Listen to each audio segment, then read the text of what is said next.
Well, joining us are the royal correspondent for Vanity Fair, Katie Nicholl, and the Sun's royal editor, Matt Wilkinson, who I think has been whizzing through an entire copy of the book. Is that right, Matt?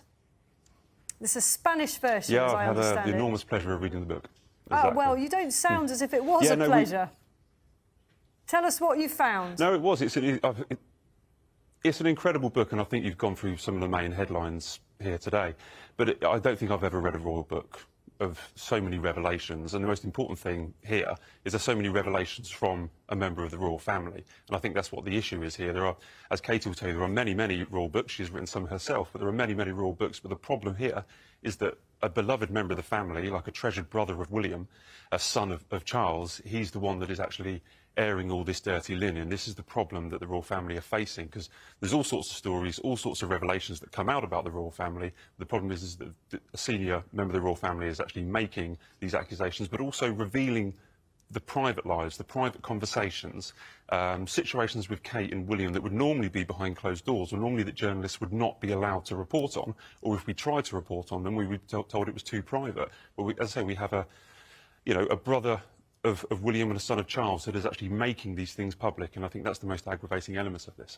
I mean, there is so much to say. We've already learnt so many extraordinary things from this book. What is a single story, if you like, that jumps out at you the most, that left you with a jaw dropping? I can certainly tell you what my take on it is, but I'd love to hear from you.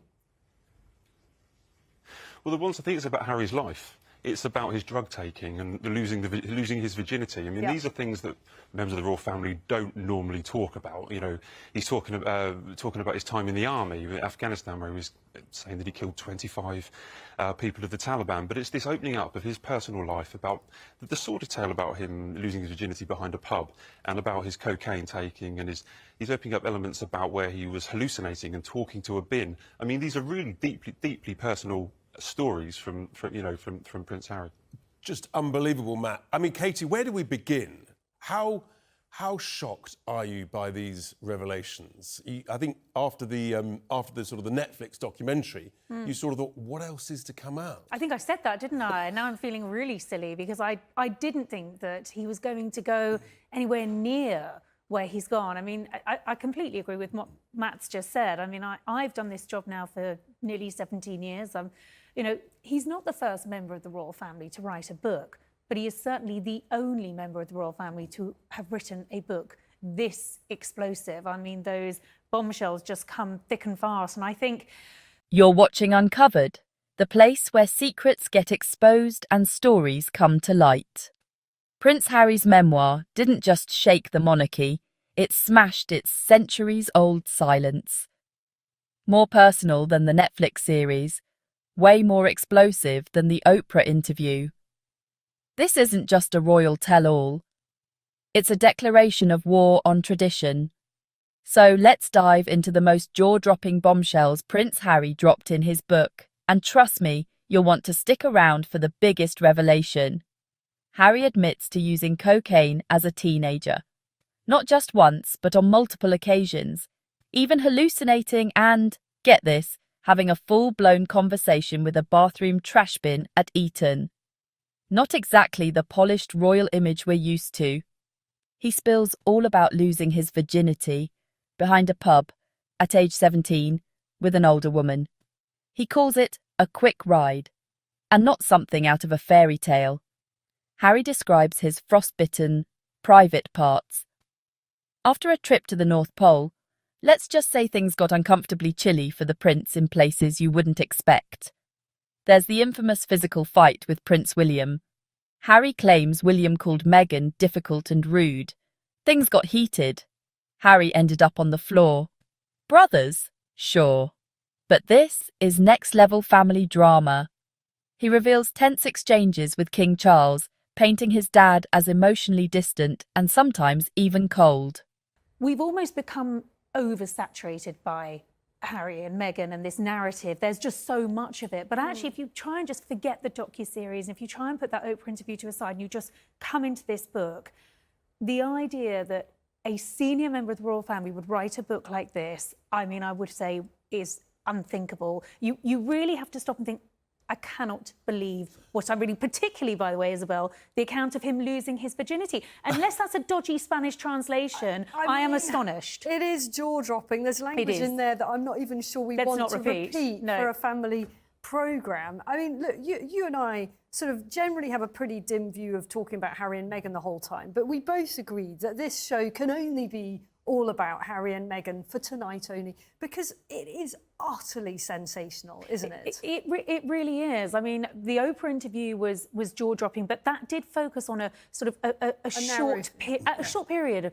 This spans his entire life, and I think for me, having written biographies about him and spanning those early years, it is fascinating. You raised the question, Katie, about what's believable, and is this all believable? I mean, there were serious questions about what Meghan said in the Winfrey interview. So how much of this really is believable, or is some of it just exaggerated? Unlike Matt, I've not had the privilege yet of reading the entire book. I mean, one inconsistency that jumped out immediately was Harry saying that after he'd been allegedly shoved to the ground and had this physical fisticuffs with his brother, his first call was to his therapist. Well, my first call would probably be to my other half. But the fact is, the other half had said she wasn't allowed to see a therapist because it wasn't a good look for the royal family. Right. It wasn't. But actually, how does that Harry has a therapist on speed dial. Yeah. And so I'm sure we will pick over the narrative, and there will be discrepancies. And I suppose we ought to point out the obvious, which is this is one person's side of the story. There are always two sides to the story, but unfortunately, we're not going to get to hear the other side of Charles's narrative or William's, because they're not going to go there. Let's just come back to Matt, because he has read the whole thing. I have two quick questions on that. We haven't heard much so far about what Harry has to say about the Queen and any conversations that he had with her. So I wonder if you could tell us a bit about that. And also, can you just elaborate on that bin story you told us about just now? You referred to Harry hallucinating, talking to a bin. I think we need to know more of that. Yeah, we'll be hopefully putting more in the paper very shortly. But there are scenes that he has written about taking some drugs while at Eton, and it goes into quite a lot of detail about hallucinating with some friends, rolling spliffs, and talking to a bin that talks back to him. And it's like opening up a kind of scene as a teenager, addressing the kind of. But also, you speak about the Queen. I mean, he's. Let's be fair to Harry. He has always been publicly. He's always been very respectful about the Queen, and he's very respectful about the Queen in the book. You'll be seeing later that he does talk about his trip to say goodbye to the Queen, as in he talks about his trip where he went to Balmoral. There's an epilogue that I think you might be aware of, that he'd written the book over the summer. It had been signed, it had gone, but he's written an epilogue. Talking about when he learnt that the Queen had died, the conversations that he had with the King, and flying up without Meghan, and then saying a personal goodbye to his grandmother.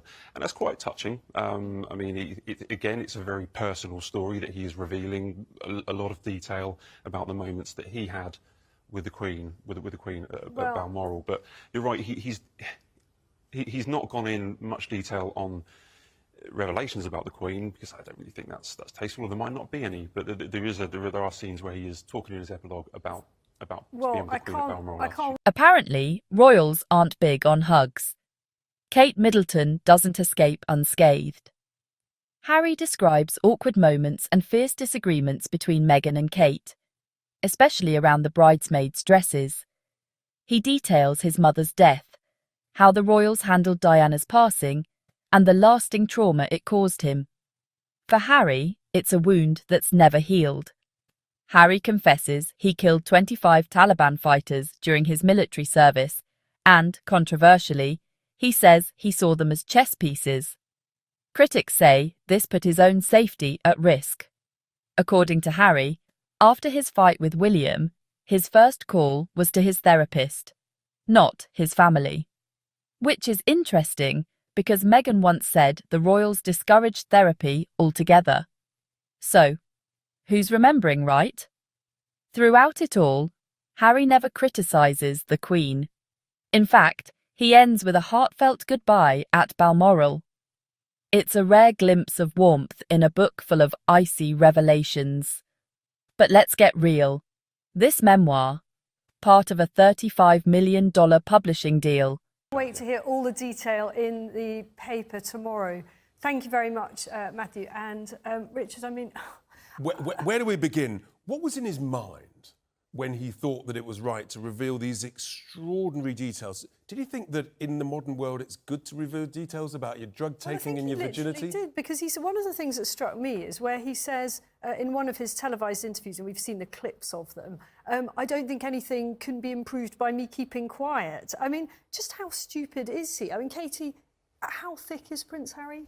Sorry to ask a blunt Well, he didn't question, do terribly well in his A-levels. I mean, we know that. He didn't go on to university. He went into Sandhurst. But I don't know. I suppose a lot of people will be thinking he is incredibly deluded to have done this. I mean, the idea that he says in one sentence that the door is open for a potential return, I'm assuming for a reconciliation, that he believes in the future of the monarchy, is so incongruous with what he's doing and the impact of his words and what the impact of those words is having on the monarchy.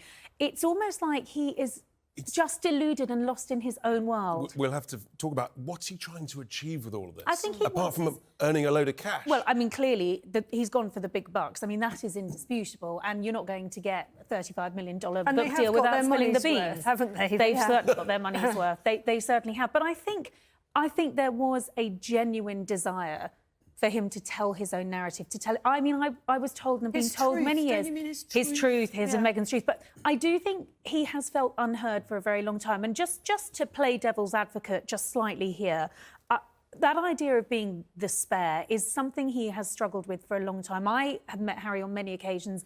He said to me before in the past, you know, I want a normal life. I want to get on the tube. I want to go and be able to buy a coffee. I want to be able to do this. He wanted everything that he didn't have, that wasn't within his birthright. And I'm afraid he has wanted all of the privileges of being royal and none of the responsibilities. And the underlying sentiment in all of this, I do not see him take responsibility for anything. This is it. I mean, he literally wanted to have his cake and eat it at all times. Yes, including wanting to be in the royal family and out of the royal family, making money whilst representing the Queen. It wasn't going to work. He's tried to create this third way. I don't believe it has worked. Katie, you're going to stick around. Thank you very much indeed for that. Combine that with Netflix money, and you have to wonder, was it about healing or cashing in? Harry wanted freedom, but he also wanted the royal perks. He tried to carve out a third path, a have-it-all life. But now, the palace is picking up the pieces. The fallout? Still raging, and the monarchy may never recover. Whether you call it bravery or betrayal, one thing's clear. The royal family's secrets are out, and the world is watching. This is Uncovered, where the truth lives, even when it's uncomfortable. Hit subscribe so you never miss a royal revelation. Until next time, keep questioning and keep uncovering at